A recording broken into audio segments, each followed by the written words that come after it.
Ito po, batay sa pinakita ni Atty. Manny Luna, andyan yung mga annexes evidence na hawak po namin.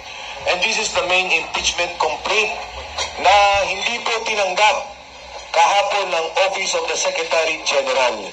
Yan po, tahasa namin sinasabi, mali, illegal, at labag sa ating saligang batas.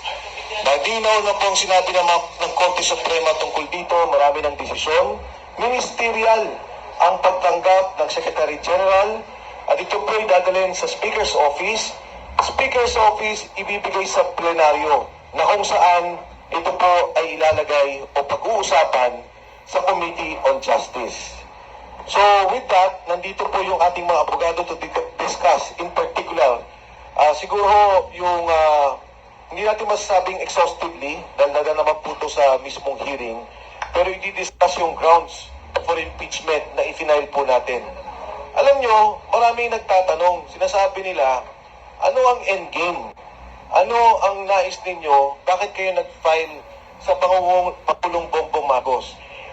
Sila po siguro kumisan parang surprise lang that we filed. But actually, kami ang nagugulat. Kami ang nasusurprise dahil hindi ba responsibilidad ng bawat Pilipino na malaman yung kurakot na nangyari, yung korupsyon na ginawa, yung mga paglabag na saligang batas ng opisina ng Pangulong Bongbong Marcos. Ito ay responsibilidad ng bawat Pilipino, bawat isa sa amin, at ito rin po ang aming pananaw. Ang impeachment complaint, ang tanging proseso ng bawat isang Pilipino, wala nang iba. Each of us, individually and collectively, the only chance to file a case against the President is through an impeachment process. Hindi ka pwede mag-file sa Ombudsman, hindi ka pwede mag-file sa Presidente ng isang kaso, kung di sa impeachment process lamang. So with that, I'd like to present the lawyers who will be discussing the grounds for impeachment. I will first give the mic to Attorney Jing Paras. I just want to add, alam mo kasi, the responsibility of the President is overwhelming. Maraming nagsasabi, the sector or even the people around him are saying, si Presidente ang nagpapaimbestiga. But kami sa grupo namin, we don't believe na siya nagpapaimbestiga. Ang belief namin ay siya ang mastermind. Siya ang numero uno na kurakot sa bansa natin. But how do we make him accountable? He is immune from suit. We cannot file a case against him in the Ombudsman. The ICI is under sa kanya. Hindi pwedeng mag-imbestiga sa kanya. Sa Senate, there is a separation of power. So, ang tangi lamang na binibigay ng ating saligang batas na mananagot ang Pangulo is through an impeachment. Kaya po, pinag-isipan namin na ito na matagal. We have come to the ultimate decision na dapat mananagot si Marcos dahil siya ay maraming ginagawang kabulastugan sa ating bansa. And this is through the impeachment. Pero nanghihinakit kami dahil mukhang hindi kami pinagbigyan ng karapatan na magiging impeacher, which is enshrined in our Constitution. So that is why we are here today.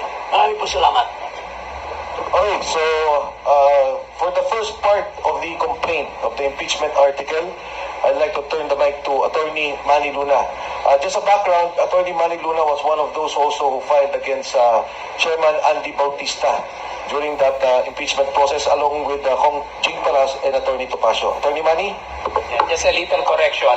I was the counsel of the two patriotic Filipinos, former Congressman Jing Paras and Attorney Perdy Topacio in the successful impeachment of former Comelec Chairman Andres Bautista. Napa-impeach namin siya. That was very historic. Now, we proceed to the impeachment complaint.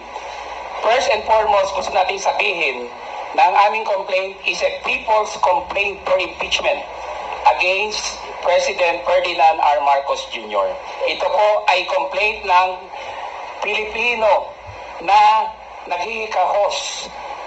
Pilipino na dinaya at pinagkait ng magandang kinabukasan. Pilipino na ninakawan ng pera. So the first ground namin is itong fiscal irresponsibility of the President. I would like to state the first ground. The respondent, Ferdinand R. Marcos Jr., culpably violated Article 7, Section 22 of the Constitution in recommending unprogrammed appropriations and not vetoing increase unprogrammed appropriations in the General Appropriations Act of 2023. Anong ibig sabihin nito? Alam nyo, yung unprogrammed appropriations cast a big shadow on the budget since 2023, kasama yung 2024 and 2025. Dahil ito ay walang clear financing sources, sa palagay namin, unconstitutional ito. In fact, there's a pending petition in the Supreme Court that calls for the declaration of unconstitutionality ng ang program appropriations. Ang problema dito, noong 2023, 588 billion pesos of taxpayers' money ang hindi binito ng ating Pangulong Marcos Jr. At ito ay isa sa mga pondo na naging source ng kickbacks. In a recent exchanges sa Senate, kinumpirma no less than Senator Sherwin Gatchalian through his interpellation of Senator Chis Escudero, former SP ng Senate, na mula 2023 hanggang 2024 up to 2025, yan ang pinakamalaking anomalya sa flood control na nangyari. Can you imagine 588 billion hindi man lang binito ng ating Pangulo? This is unconstitutional. Bakit? Ang program appropriations ay walang source of financing. Sa Constitution, required po under Article 7, Section 22 na ma-identify yung sources of financing. Kaya itong ang program, mula sa simula, nagiging grab prone ito, naabuso eh. In fact, PCIJ has termed it as a source of misuse of funds. Even Rappler and other media organizations and business experts. Kaya ito ang unang ground namin against the President. He culpably violated the Constitution, Article 7, Section 22, for failing to veto the unprogrammed appropriations and for recommending unprogrammed appropriations in the 2023 National Expenditure Program. Thank you po. Thank you so much, Attorney Manny. In addition to what Attorney Manny mentioned, dun sa program allocation, yung fiscal responsibility, nandito po yung mismong kopya ng mga saro na nirelease ng Presidente. Itong program allocation can only happen kung merong extra fund as explained by Attorney Manny Luna. Pero kung titingnan nyo, yung mga saro na nirelease ng ating Pangulo, February 27, 2024, 807 million.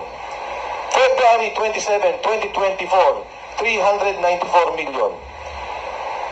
February 27, 2024, 462 million. Pebrero pa lang, wala pang ang revenues.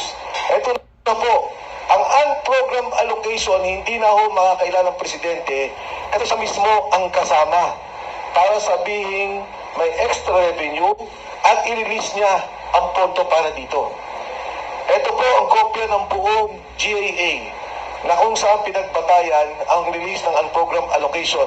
And again, as pointed by Attorney Manny Luna, lahat napunta o karamihan, majority, flood control. Ang aking pong topic, based on the impeachment complaint, is the health, yung Philippine health insurance, yung ating pong PhilHealth. Again, nirelease po to ng ating gobyerno, 89 billion, mabuti na lang, nahinto ng Korte Suprema at 60 billion lang ang napunta doon sa National Fund.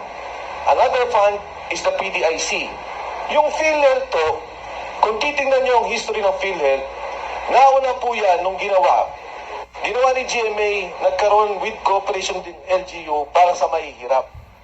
Nung umupo si Pinoy, in-expand niya ang mga benefits ng mga mahihirap. During the time of President Duterte, ginawa ninyang universal health care. Kaya po, ang pondo ng national government every year, on average, 80 billion, nagbibigay tayo sa PhilHealth. Pero yan ay kontribusyon ng bawat isa dito. Yung kontribusyon ng national government para tulungan ang senior citizens at ang mga mahihirap. Kinuha ang pondong ito na 89 billion na nahinto nga po. At again, saan napunta yung pondo? Napunta sa mga priority, sa mga high kickback, ang program, high SOP, no, na mga proyekto, yung flood control program. Kasama ho ang PDIC. Ang PDIC ay dapat insurance ng bawat Pilipino sa bangko. Pag naglagay ka ng pera, nagsara ang bangko, alam mo, merong babalik na pera sa'yo. Kinuha din ang 107 billion at nilagay sa national government funds. Ito ay isang malaking paglabag, hindi lamang sa saligang batas, hindi lamang sa batas ng PhilHealth, sa universal healthcare, kundi pagyurak sa karapatan ng bawat Pilipino.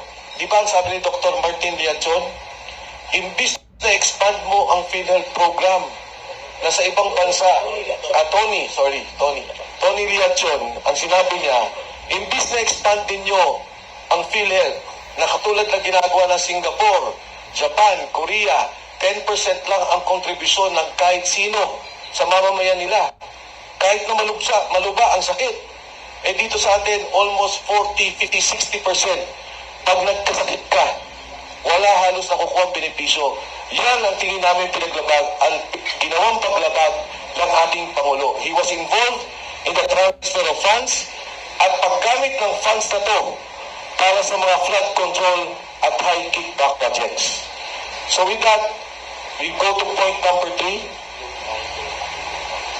Yes, yung rider na ginawa ng Kongreso, yes. Alam mo, ang unprogrammed funds kasi, hindi yan kasama sa budget. Because under the law, sa Constitution, yung National Expenditure Programs, pag-present ng Pangulo yan sa House of Representatives, ang definition yan, it is a program of expenditures and source of revenue. So, yun yung NEP at magiging GAA. Pero sinaksakan nila ng unprogrammed fund. Ang unprogrammed fund, it does not belong to the definition of the budget. Kaya, it is, at saka parang binigyan ng poder ang presidente na siya nang mamamahala sa pag-dispense or pag-disperse ng unprogrammed grant. It is considered as undue delegation of legislative power. So, yun po is unconstitutional. So, yun po ang isa sa mga issue dyan. Okay, yung rider, binabanggit ng Atty. Manny Luna, yung sinabi nila, if there are excess funds, pwedeng gamitin.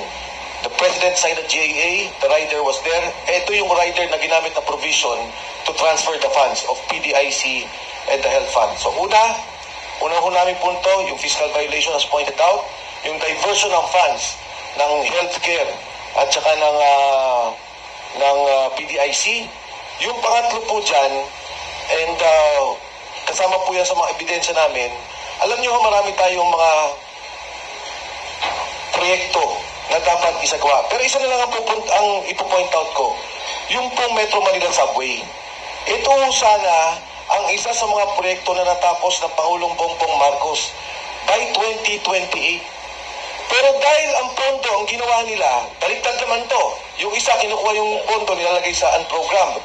So for 3 years, more or less 1.5 trillion ang nilagay. Ito naman, unprogram allocation. Yung pangalawa naman, kinuha yung nasa pondo ng ODA, inilagay naman sa unprogram. So yung Metro Manila Subway na dapat may pondo taon-taon, binabawasan nila, nilalagay sa unprogram allocation. Because of this delay, combined 6 projects including the Panay-Guimaras Road Ang penalty na po natin, sa Metro Manila Subway pa lang, 100 billion na. Ang projected penalty natin of all the projects is about 200 billion. Dahil kulang ang pondo natin. And more importantly, delayed na ho ang project. So si BBM will not be able to sign or to inaugurate the subway, Metro Manila Subway, that we hope to have in 2028. So with that, we go now to the personal integrity and drug use. So may I call on Ms. Cathy Binag to expound on this. Magandang hapon na. So, naway busog naman kayo kahit papano, no? Basically, ang tagal-tagal na hong nananawagan din ng lahat ng mamamayan. Ever since 2024, lumabas po ako ng late 2020 o mid-2024. At ako yung nagsabi, may problema ho sa paggamit ng illegal substance ang ating presidente. Pero until now, kanila ho itong binabaliwala at hindi ho nila pinapansin. Ngayon ho, nakita ho natin sa lahat ng nangyayari sa ating bansa, ang pagmamalaki niya sa flood control projects na 5,000 na sabi niya na nakita niya at ginagawa na nila. Then when he was signing the GAA, also, he was so proud that he read everything, 4,000 plus pages. Sinabi niya, binasa niya, and sinabi niya, I didn't see anything wrong with that. But ngayon po, nakikita natin na may problema. Kitang-kita, lantaran, from PhilHealth sa lahat po, ang program funds, lahat na lang, di ba? Pati yung PDIC nga, yung ating ekonomiya ay magsasuffer with that. Kasi lahat po tayo, pag tayo na nag-aano sa bangko, yan po talaga yung ginagawa natin, no? So ngayon, with all that, makikita niyo po doon na may problema ho, na wala ho siya sa sarili. And I think talaga, talaga po, gumagamit siya ng pinagbabawal na droga kasi hindi rin naman ho siya nagpa-check up, no? So ako, nakita niyo naman, nung paglabas ko, sinabi ko yung problema na gumagamit siya ng droga. Nung rally po, nung nakaraan ng INC from November 16 to 18, nagsalita ho si Senator Amy Marcos at sinabi din niya ang problema ng ating presidente. Napakahirap po nun bilang kapatid para sabihin mo yun publicly and sasabihin ng iba, baliwala. Tapos sabihin nila, ginagawa namin to kasi Duterte Align kami. Alam nyo, kahit sino ho ang kumontra sa Duterte Align na yan, na ay kumontra sa ginagawa ng kamalian, sasabihin nila Duterte Align. Sorry, bullshit yan. Tingnan nyo nangyayari sa gobyerno, sa ating bansa. Ang daming naghihirap. Ito pa rin. Yan, history of volcano marijuana, use of President Ferdinand Marcos Jr. The reaction of the Marcos family. Anong reaction? Wala, di ba? Di ba? Wala eh. Si Senator Amy Marcos, napakahirap nung ginawa niya. So, saan tayo pupunta? Di ba? Parang wala siyang alam. Sinabi ni, isipin mo ha, si Congressman Toby Tiangco, sinasabi niya, sabi daw ng presidente, kay Saldico, at saka kay Martin Romualdez, ilang bahay pa sa Forbes, ilang caviar pa kakainin nyo, at ilang Ferrari pa ang gusto ninyo. Alam na alam niya yung nangyayari, pero wala siyang ginagawa. Until now, wala pa rin. Sabi nga ni Senator Rodante Marcoleta, puro sap-sap ang kanyang pinapakulong.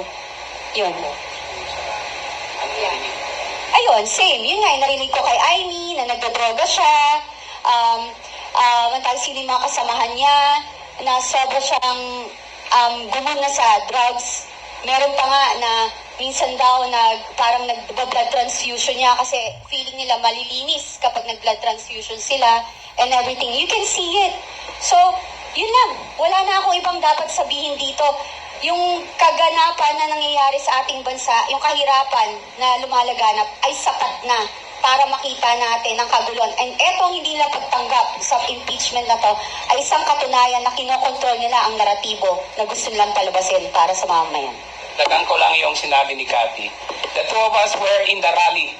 She was one of the speakers. Siya nagsalita bago si Senator Amy. I was at Quirino Grandstand. Nasa baba ako.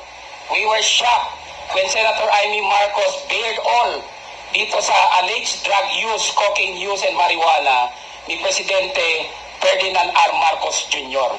Detalyado po. She was close to tears when she was detailing it. Napakasakit ang ginawa niya because she is the eldest sister. Sinabi niya sa amin doon that ito para sa national interest ito. Bilang public official, hindi niya pwedeng itago ito. Pero masakit sa kanya kasi kapatid niya mismo ang ibinulgar niya dito sa alleged cocaine and marijuana use. At ito ay labag, a betrayal of public trust because he executed an oath of office upon assumption of office, di ba? Wherein, isa sa mga sinabi niyang commitments doon is to faithfully execute the laws. Ano yung batas na nilabag ni President Ferdinand Marcos in using drugs, allegedly? The Dangerous Drugs Act. Bawal ang paggamit ng marijuana at ng cocaine. These are dangerous drugs. And being the chief implementer of the law, he should not have been doing that or engaging in that. So you see, doon pa lang may betrayal of public trust. That is very demoralizing to our people because how could you fight drug addiction, drug importation, drug trading, drug sale, etc. kung ang mismong Pangulo ay naakusahan? We are not saying na totoo na yan. That's why may challenge sa kanya para mag-submit to a hair follicle test. Hanggang ngayon ayaw niya. Sinasabi niya hindi daw yan connected sa public trust. Yan nga, very much connected sa public trust eh. Public office is a public trust. When there is doubt on your capacity, you have to submit. Incapacity yun eh, yung paggamit. Kaya yan po ang aking reinforcement doon sa sinabi ni Cathy. Tama yun. Attorney Jing, you want to add? Well, just an addition. Alam mo, galing mismo sa kanyang kapatid, kay Amy. These are personal knowledge of the use of cocaine. Ang galing mismo kay Amy, sinasabi niya na makaka-apekto ito sa administration. Nagkikita, di ba, si Marcos pag nagsasalita?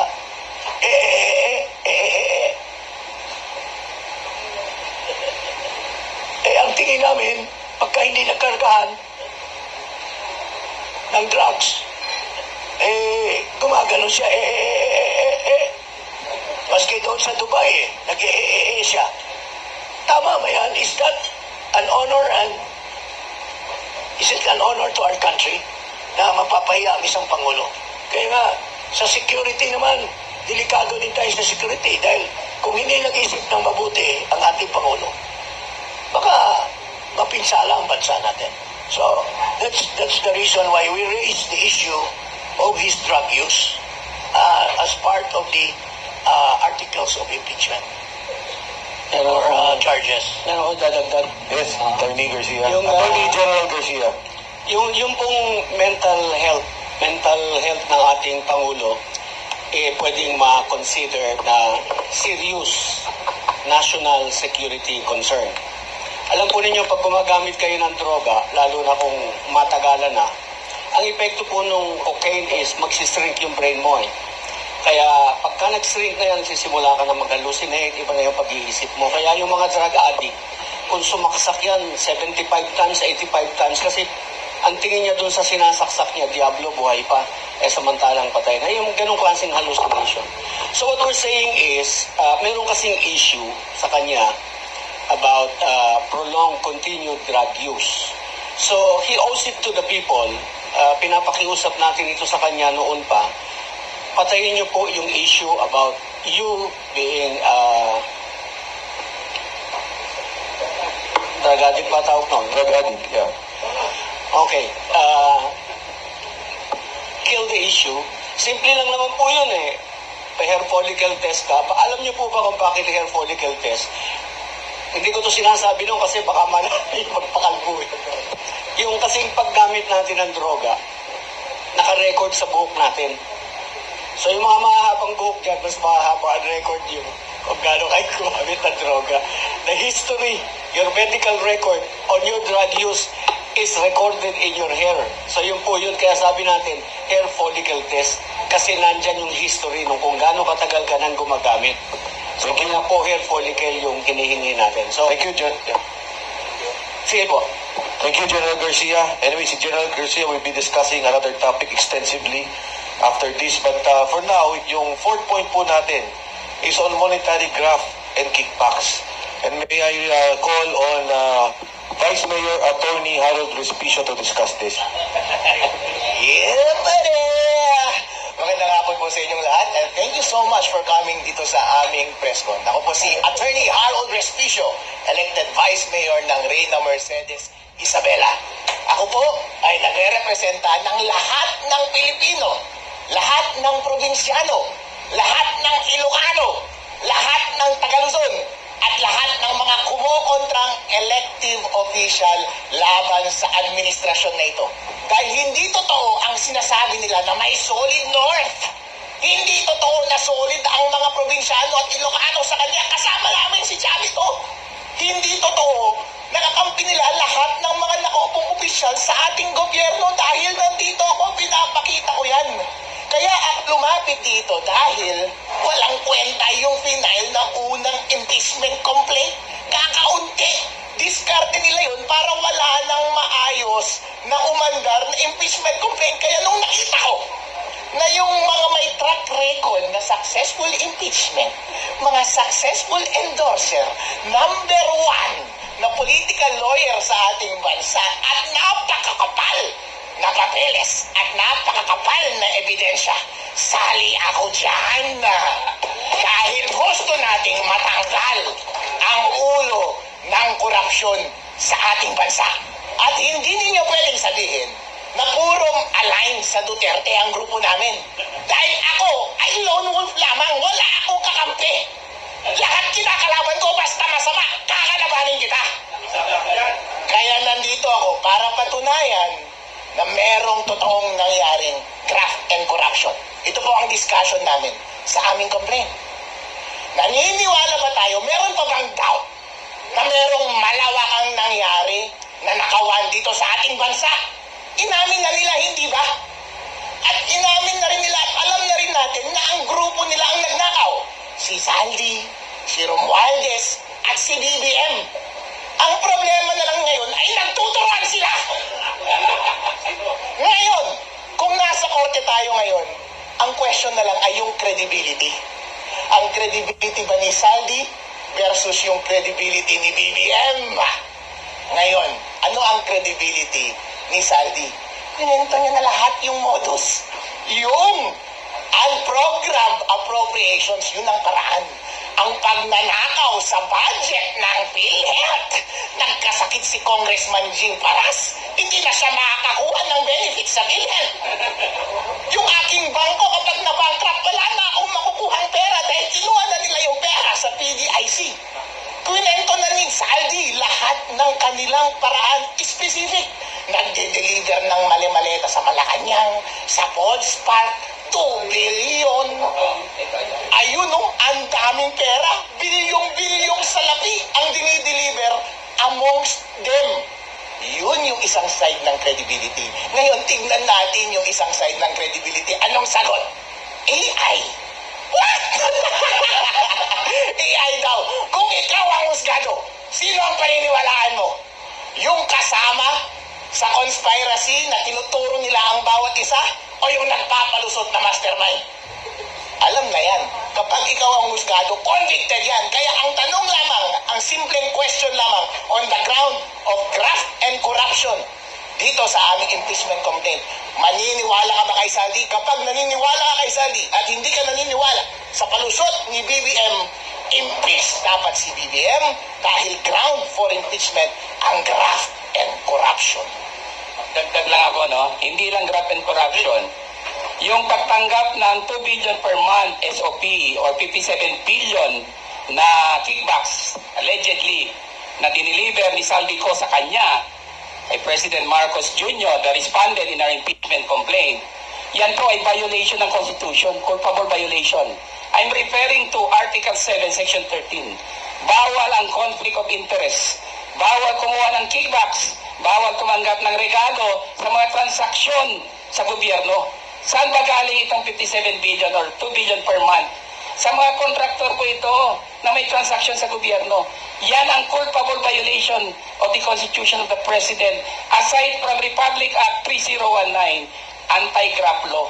Dalawa po ang kanyang violation dito sa kickback scheme or SOP na sinabi ni Saldi ko. Yung bribery ay kasama na sa graft and corruption, kasama na rin siya dito sa Article 7, Section 13 of the Constitution.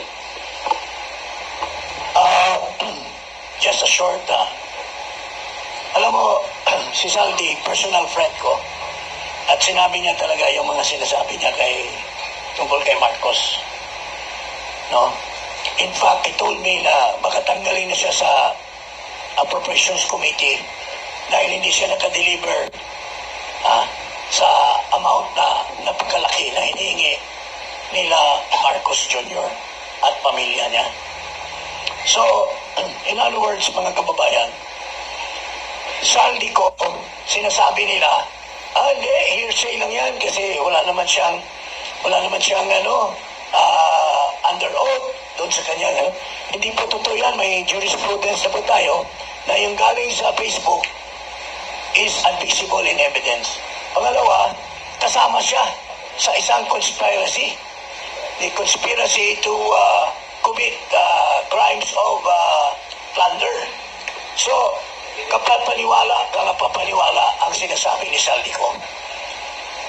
So, yun po, kaya dito sa complaint namin, in-emphasize namin yung mga ebidensya against Marcos sa mga diniliver na pera. Pero hanggang ngayon, ang Senate Blue Ribbon Committee, kaya nga po nag-file kami ng impeachment dahil ang tingin namin si Lacson masyadong pabor sa kanila. Hindi niya pinatawag si Bersamin, hindi niya pinatawag si Amina. Tingnan mo si Amina, katuwang pa ni Mike, defensor sa kasal. Dapat yun, isasalang yun. Kasi sinasabi ni Saldi ko, nung nagpa-insert si Marcos ng 100 billion pesos, tumawag sa kanya si Amina, pangandaman. Tapos kinlear niya na, o kung gusto mo i-clear, si Adrian Bersamin. Pero hindi ito tinawag ni Lacson. So, kaya our only recourse is this impeachment para isigaw namin sa taong bayan na ito po yung katotohanan. Dito, formal na namin hinain dito sa Kongreso. I'd like to formally announce also, kasi dito po, nandito na sa articles namin, pero Saldi ko mention 25 billion pesos na siya ang nagdala. Pagkatapos nagkaroon ng investigation kailan lang sa Blue Ribbon Committee, in-establish ang tamarin na drop-off point.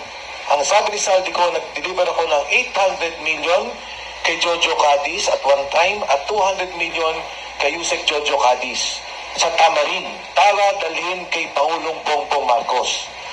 Kagabi nagpagbigay ng mensahe si Congressman Saldi ko. Ang sabi ni Congressman Saldi ko, kung papayagan ako doon sa i-file ninyong impeachment to become a state witness, kahit nasa Zoom, kasi ginagawa naman po natin yan under suspended rules, ay tatayo siya na witness dito sa grupo na nag-file ng impeachment case. So, salamat po. Ngayon, dadalhin ko naman yung topic on the economic sabotage. So, yung graft and corruption, tapos na po tayo. Economic sabotage doon po sa sugar and energy to be discussed by Congressman Jing Paras. Before I go to that, mayroon po muna akong may nakaligtaan. Yung sinasabi nila, si Vice President gumasto, nilustay yung pera na 125 million galing sa pondo for confidential funds. Pero magkakaroon kaya nagpagastos si Vice President kung hindi binigay ni Marcos yung pera galing sa contingent fund? So, isa sa mga tinatakil namin na culpable violation of the Constitution is the violation of Marcos for releasing from his contingent fund 125 million plus 70 million for other expenses, pero yung 125 for confidential fund. Sinasabi ng mga experts, including former Senate President Trilon, that is unconstitutional. You can refer to the interview of Trilon and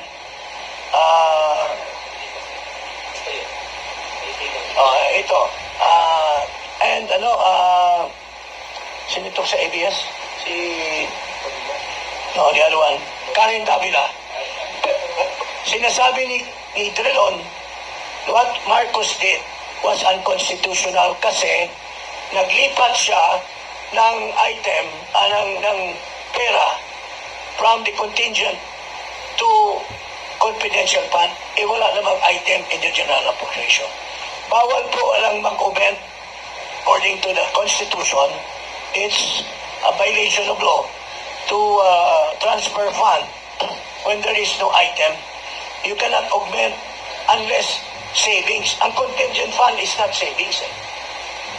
Only savings can be used by the President. So, Marcos has violated. Bago nyo sampahan si Sara, si Marcos muna ang sinampahan namin. Kasi siya ang source ng pera na ginastos ni Sara Duterte. Second, graft and corruption. Matindi itong graft and corruption ni Marcos. Ito mismo, it was heard in Congress, si Undersecretary Panganiban was caught saying that it was Marcos who ordered the importation of 440,000 tons of sugar without a sugar order. Sabi niya, let's do it ourselves. Inamin po ito ni Panganiban. Nung tinanong siya ni Risa, dinidiktik siya ni Risa Ontiveros, ni Pimentel, at ni Tolentino. Nandito po ang conversation nila. Ito po, ang exchanges nila. Sabi ni Panganiban, ang sabi ni Presidente, let's do it ourselves. Anong ibig sabihin ng let's do it ourselves? Sila.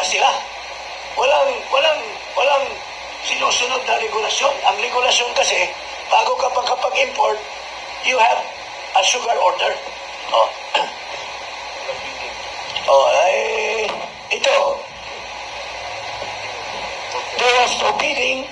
Hindi, ang matindi nito, pumili lang siya ng 3 sa 30 o 40. Pinili niya yung 3,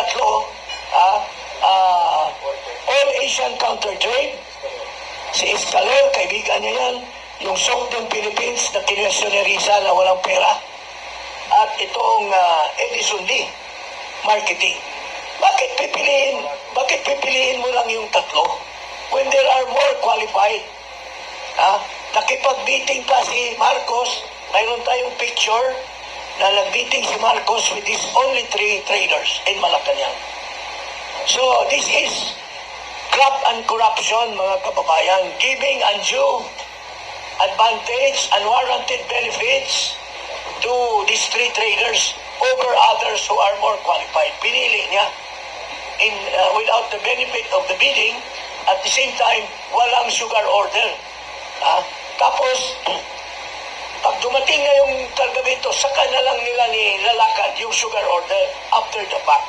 So he has already committed the crime of graft and corruption, and also betrayal of public trust because he has reneged on his duty under his oath of office that he will execute the laws faithfully. Hindi niya in-execute kasi siya mismo ang gumawa ng violation of law. Ito naman, to favor his campaign crony, nung binili ni Rason yung Shell, una-muna binenta yung, alam niyo itong Malampaya, ang laking pera na kinikita ng gobyerno. Maski 5% lang ang share natin. Kasi 45% is owned by Chevron, 45% is owned by Shell. I should know this because naging chairman ako dyan sa kumpanya niyan, yung PNOCEC. So, mag-i-expire yung Service Contract 38 ng 2024. Dapat sana para kumita ang gobyerno, nirebid yun. Gahanap ng bagong bidder para papasok ang pera. Ang ginawa nila, binigay kay Rason yung share. Binigay kay Odena yung Chevron. Pero ngayon, si Rason na lahat ang may-ari. Pero ang masama, walang bidding, wala lahat. In-extend for another 15 years, mga kababayan, yung kontrata unilaterally by Marcos. Can you imagine? So, that is giving unwarranted benefits to Rason, yung kanyang prime company. So, this is graft and corruption in the real sense. Kasi wala namang sinasabi ng karamihan that could have benefited the people kung ang gobyerno na mismo ang nag-take over. Kasi pag expire ng 2024, mayroon tayong right of first refusal over Malampaya. Pero we squandered that power of the government at binigay natin sa crony. And that is also cronyism. Lastly, ito po, narinig naman siguro ninyo sa mga media, masyadong hot na hot si Toby Chanko. Sinasabi niya, nag-meeting kami ni Marcos, ni Romualdez, ako. I was surprised, bakit nagkasama ako? Dapat silang dalawa lapat. Sinabi daw ni Marcos, Martin, sobra-sobra na ba yung maraming bahay sa Forbes? Sobra-sobra na ba yung maraming Ferrari at mga airplanes? Sobra na bang kain mo ng kabyar? Ito sabi niya, kayo ni Salde ko, sobra na kayo, kinukuha niyo lahat ng pondo. Alam mo Martin, wala akong natatanggap dyan. Siyang ko added. Okay? So, presuming na wala siyang natatanggap, pero hindi tayo naniniwala, November 2024 pa niya sinasabi ito. Alam niya na nangurakot si Martin, nangurakot si Saldi. Wala siyang sinasabi. Wala siyang ginawa. Ikaw, Presidente, you have the duty to report to the NBI, to the Department of Justice, iimbestiga at ipatanggal niya ito. Bakit naghintay pa siya doon sa zona niya? At sa mahiya kayo. Dapat hindi na siya nagsabing mahiya kasi pinadekwat na sana niya si Martin. Pinadekwat na sana niya si Martin at saka si Saldi. So, that is obstruction of justice. He did not report a crime committed when he knew all along that Martin and Saldi were committing a crime. And this is also a betrayal of public trust. He reneged on his duty under the Constitution, yung kanyang oath of office, that he should execute the laws here. He hide the law. Tapos, recently, nagpa-interview siya. Tinanong siya, Sir, ano na bang sitwasyon kay Martin Romualdez? No, I didn't see any basis against Martin Romualdez. Nagsisinungaling na naman siya. Wala daw findings sa ICI. Alam na nga niya. Pinagalitan na nga niya dahil nagnakaw. Tapos ngayon sasabihin mo, kasi nungalingan. So, that's betrayal of public trust, mga kababayan. Okay, one of the highlights of the impeachment complaint is also the incident with former President Rodrigo Duterte. And to discuss that is our former general and lawyer, Attorney Virgilio Garcia. Salamat po. Tapusin ko lang yung sinasabi ko kanina tungkol sa grave national security concern, yung mental health ng Pangulo. Kasi kailangan tayo makasiguro na matino ang pag-iisip ng ating Pangulo at siya ay gagawa ng tamang desisyon sa panahon ng pangangailangan. That he is going to make the right decision, that he will stay there and decide that sa kabutihan nating lahat. Okay.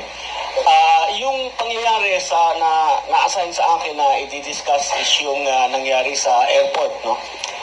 Una muna, paalam natin sa mga kababayan nating mga OFW pagka kayo ay nangangailangan ng tulong sa ating gobyerno habang kayo ay nasa ibang bansa, yan po ay hindi kusang loob, hindi kumbaga parang papogi nila na kayo tinutulungan nila at tatanawin ninyo ang utang na loob. Yan po ay obligasyon ng ating gobyerno na kayo ay tulungan.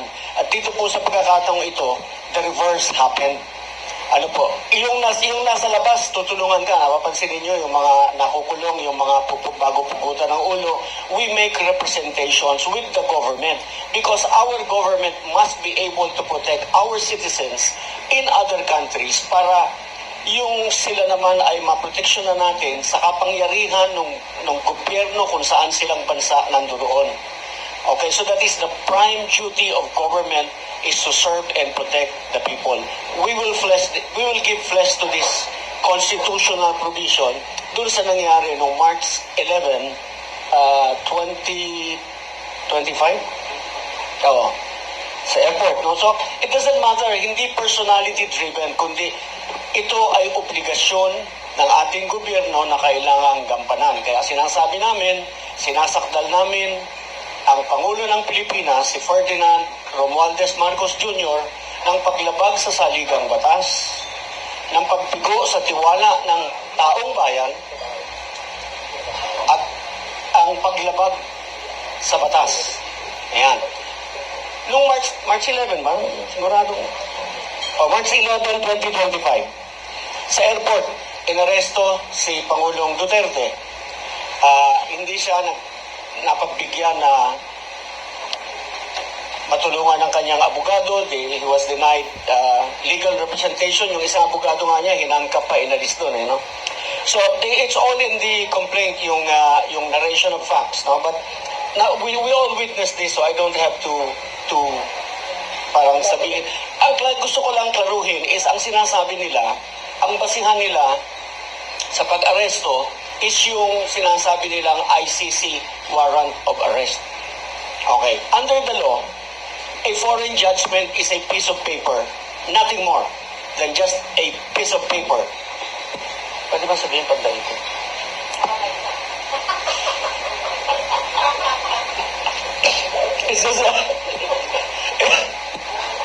It's just a mere scrap of paper. It's nothing, it's worthless unless this is recognized by our local court. Kaya ang sinasabi, dapat, kung totoong merong warrant of arrest, dapat dinaan muna sa korte. Regional trial court po ang mayroong jurisdiction to hear this kind of complaints. Dapat dinala siya sa korte at doon sa pinaharap para patunayan, unang-una, na yung ICC warrant, assuming that it was issued by a competent court. Competent hindi lang korte, it has to be issued by a competent court, a court that has jurisdiction to issue the warrant. Alright? Ngayon yung ating korte, pagkatapos na dinig ganyan, siya yung mag-i-issue ng warrant of arrest. Yung warrant of arrest ng korte natin, ang gagamitin ng mga aaresto para siya ay arestuhin dahil yon ang may bisa. Hindi yung warrant of arrest ng kahit sino. Alright? We violated all this. Lahat ng batas. So we have an enumeration of the laws violated by them. Unang-una, yung Republic Act 7438. Yan yung karapatan ng kung sino mang arestado, detinado o undergoing custodial investigation at all times, yun ang sabi ng batas, you must be assisted by counsel. Ito yung other high crimes. No? So first of all, na-violate niya yun. He was treated inhumanely. Nandito po lahat. Meron akong kopya, bigyan ko kayo mamaya. Violated yung alam po ninyo meron yung ating Bill of Rights, yung number 1, hindi yung number 1 just because yun yung una nilang naisip, but because that is the fundamental, most basic right of every Filipino is yung no person shall be deprived of life, liberty, or property without due process of law. And nor shall anybody be denied the equal protection of law. Kaya po yan number 1, yan yung talagang number 1. Hindi yan yung nag-aksidente lamang na nailagay na number 1. This was violated, yung kanyang liberty. hindi siya nabigyan ng due process. No? Ngayon, bakit sinasabi natin si Presidente ang may kasalanan ng lahat ng ito kahit wala siya doon sa airport? Because he is the head of the executive department and under Article 7, Section 1, he is the head of the executive department and he is the one in charge of making sure that all laws are executed properly. Alright? So, ngayon yung ang masaklap dito, ang masaklap dito hindi yung Pilipinong nasa labas na hindi mo tinulungan. Ang masaklap dito, yung Pilipinong nasa Pilipinas, pinadala mo sa ibang bansa kahit wala kang obligasyong ipadala yung taong yun sa ibang bansa at pagkatapos iniwanan mo doon without any aid or assistance from the Philippine government. That makes matters worse. This, to us, is culpable violation of the Constitution. This, to us, is betrayal of public trust. And the crimes that they committed are all high crimes. Yung punishable by death yung kidnapping, actually kidnapping lang tinatawag para maunawaan ng lahat, no. Pero actually the crime committed is serious illegal detention, which is punishable by reclusion perpetua to death, and that makes it a very high crime, similar to treason, bribery, plunder. Yan. So malupit po yung mga crimes committed. Ito pa, para kay General Torre. General Torre, you violated Republic Act 7438. Ang penalty po doon, mababa lang ang multa, 6,000 pesos lang. Pero may imprisonment, not less than 8 years, not more than 10 years. Pero ang pinakamaganda po, merong naka-attach na penalty na perpetual absolute disqualification from holding public office. In other words, once you are convicted, wala ka na pong retirement pay. Salamat po. Thank you, General Garcia. Kong Jing, would you like to add? Sige, Atty. Manny muna. Ito. Ang matindi doon is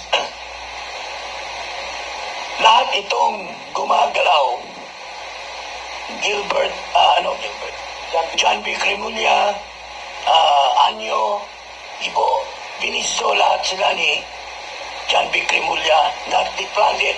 So it's a conspiracy to put Duterte under rendition. And the fact is, they have lied.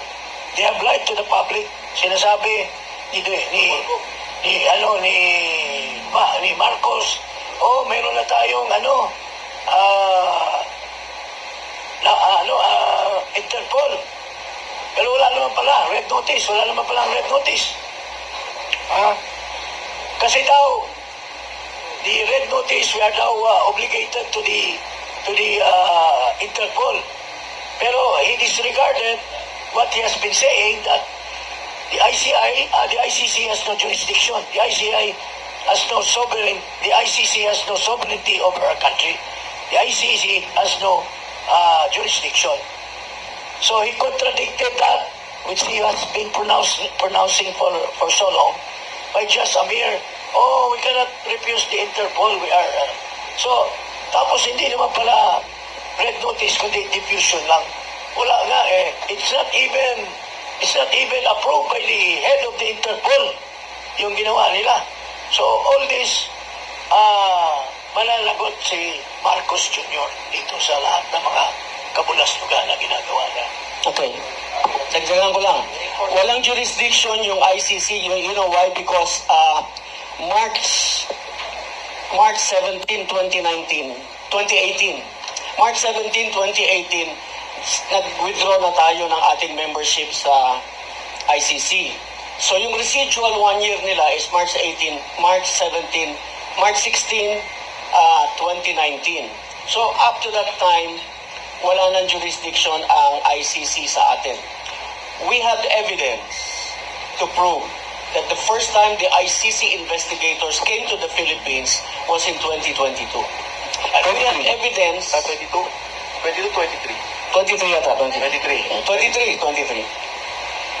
And we have evidence kung sino ang nagbigay ng suporta, should we say it here? Anyway, it's in the complaint, supported by no less than the Speaker, former Speaker Martin Romualdez, Saldi ko. Ay, andyan naman si Saldi. Pwede niyang aminin o hindi. Sa kanya yon. And Sunny Trillanes. Thank you, General Garcia. Attorney Manny, would you like to add? Under ground number 6 of our impeachment complaint of the people of the Philippines, would like to state the respondent Ferdinand R. Marcos Jr. culpably violated Section 2, Section 1, and Section 6, Article 3, the Bill of Rights, respectively, of the Constitution, in causing the arrest, detention, and rendition of former President Rodrigo Roa Duterte to the International Criminal Court in The Hague, Netherlands. These are fundamental rights guaranteed to every citizen of the Philippines, regardless of positions.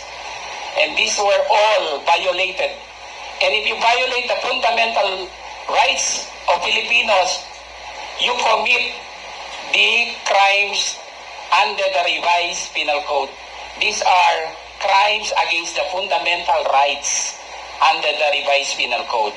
The President is the chief implementer of the revised penal code, and yet he masterminded the extrajudicial rendition of former President Duterte. Kaya hindi basta-basta yung sinasabi niya na wala siyang kinalaman. Kasi siya nag-implement ng batas. Hindi ito about politics. He disregarded the right of a Filipino and put in danger and bargain away our national sovereignty. Nasa aming complaint din yan. So thank you very much. Thank you.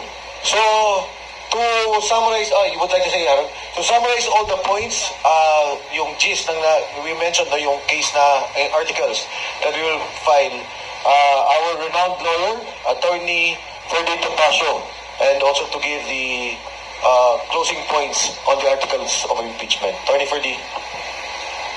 Magandang tanghali po mga magulang at mga kapatid. Hindi ko na po uulitin yung mga points. I think my fellow complainants have made everything so clear. Ang nais ko lamang pong sabihin, very briefly, ay the common thread that runs through all of these accusations is the policy of the present administration of bend the law. Why am I saying this? Some of this may not be included in the complaint, but in law, sa batas po, previous acts constitute pattern. Ayan, that will prove the allegations being made. Ano yung policy nitong administrasyon na to na bend the law, na napapunta kaya merong appropriated allocations na sinabi na ng Korte Suprema in the 2013 case of Belgica na unconstitutional. Ito po, tingnan nyo kung paano binibend the law. Kaya dapat pong matigil na to by removing the president. Nakasasabi lang po itong mga kasama ko, yung kay Presidente Duterte. Ito pa, kung napansin nyo, even before that, for the first time in legislative history, mayroong committee hearing sa House wherein the council was physically prevented from advising his client. Ako yun, dun sa Quadcom. Again, for the first time in our country's history, yung rules regarding the appointments and consideration of the JBC, inignore. Anong ginawa? Pagka may kaso, di ba, hindi pwedeng consider ng JBC. Anong ginawa? Just for the case of Remulla, Boying Remulla, tinanggal yung rule na automatically docketed just to say na walang kasong docketed against Ombudsman Remulla para ma-appoint siya. Break the law na yun, hindi na bend the law yun. Ano pa? Yung abuse ng administrasyon ng hearsay, nililin lang po ang taong bayan. Ang hearsay po sabi sa akin ni Jing, babaero daw, si General Garcia. Yun ang hearsay. Pinotektahan ko na nga si Jing, pumalag pa kayo, pambihira naman kayo. Pero pag nakita ko mismo na ng bababae si Jing, ayan, binalik ko na kay Jing, hindi po hearsay yun. Kaya yung sinasabi ng hearsay si Saldico, hindi po. That is eyewitness testimony. Matibay po yun. Yung sinasabi nilang si Leviste ay dapat i-authenticate yung Cabral files, mali po yun. Mali yung ginagawa ni Ping Lacson.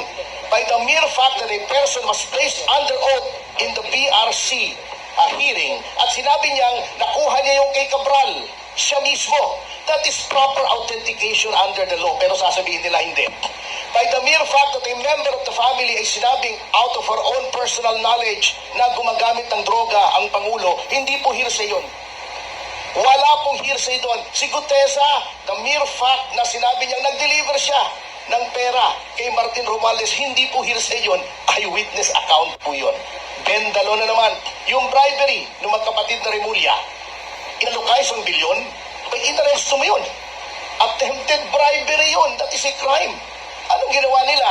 Pumunta sila sa media, sinabi nila, oy, may nag-attempt na mag-bribe sa amin, ayaw naman sabihin kung sino. They were sworn to uphold the laws and faithfully execute the same. Bakit hindi nila sinunod yung batas? Yung restitution na sinasabi nilang dapat mag-restitution, ito, very tricky to. I hope you will give me 5 minutes, Congressman. Alam niyo kung bakit tumututol po kami sa restitution? Ikikwento ko po sa inyo. Yun pong restitution, unang-una, wala po yun sa witness protection law. Pangalawa, yung restitution po, very tricky yun kung igagawin mo yung kondisyon for inclusion in witness protection. Bakit? Ako, nagnakaw ko ng 1 bilyon. Sabihin ko sa DOJ, boss, papalik ako ng 400 million. Iyo yung 200. Di may 400 million pa ako. Witness protection, state witness, wala na akong criminal liability. Absuelto na ako. Ngayon, sinasabi ni Fadulion, pwede daw mag-agree ang DOJ sa restitution kung anong amount. Hindi po pwede. Why? Allowing a person who stole from government to keep part of the loot is a contract that is contrary to public policy and therefore null and void. Hindi po ako nagsabi niyan. Yan ay nasa civil code. Look it up. Kaya po, in order to recover ill-gotten wealth, yung sinasabi ni Boying na pagtatawa na naman tayo yan. Hindi natin ma-recover. Binigyan agad natin ng immunity. Hindi po. Mali po si Boying dyan. Meron pong provision for civil forfeiture of ill-gotten wealth. Paano po? Ang Office of the Solicitor General ang magpa-file sa korte. Bakit po sa korte? Sapagkat hindi mo basta pwedeng sabihin, hindi pwedeng sabihin ng DOJ, ang ninakaw mo ay 500 million, 600 million. Kukunin namin. That is deprivation of property without due process of law. Who determines kung magkano ninakaw? Ang korte. Ngayon sasabihin nila, mahirap sa korte. Hindi po mahirap. Unang-una, aside from the fact that that is the process provided for by law, kapag civil forfeiture po, there are two presumptions that are in favor of government. Number one, the presumption that all assets over and above the legitimate income of a public official is presumed ill-gotten. Siya magpatunay na hindi ill-gotten. Number two, since it is a civil suit, it is civil in nature. Preponderance of evidence lamang ang kailangan, hindi proof beyond reasonable doubt. Kahit maabsuelto yung tao, pwede pa rin kunin because it proceeds independently of any criminal action for graft, plunder, malversation, etc. against the erring official. Kaya po sa korte, ang mangyayari pag sinali mo yung restitution sa pagpasok sa witness protection, that is fraught with the danger of graft and corruption. Magkakatawaran yan. Kaya hindi po nilagay yung provision na yan sa witness protection. Kita nyo na. Pagkatapos, dinedefensa nila. Bakit? Gusto nilang, they want a piece of the action. O, di ba? Kitang-kita nyo eh. Kung bakit binibendalo na naman yan. Doon sa impeachment, bendalo na naman, kahapon lang. Can you imagine? Sinabi na sa Section 3, Rule 2 ng Rules on Impeachment, ang office of the SecGen is not the office of the SecGen. The SecGen does not exercise all the powers. The SecGen does not bring the powers of the office of the SecGen with him or her when they go abroad. At fundamental po with any office, any office in government, kapag umaalis yung hepe, may OIC. Bakit ayaw tanggapin ni Atty. Momoy? Salonga. Ba?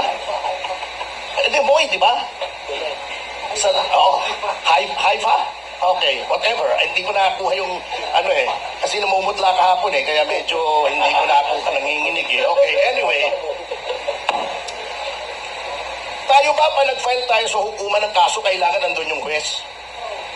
Kapag nag-file ba tayo ng appeal sa Office of the President, dapat nandun yung Pangulo sa Malacanang? Bakit ito? Kapag nag-file ka, kailangan nandun yung Secretary General?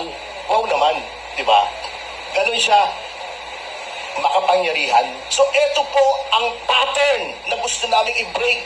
You cannot ignore the law. You cannot bend the law. You cannot keep violating the Constitution and the laws without facing the consequences. Because as President, lahat po yan, ikaw ang may command responsibility. Sabi nga ni Roosevelt, di ba?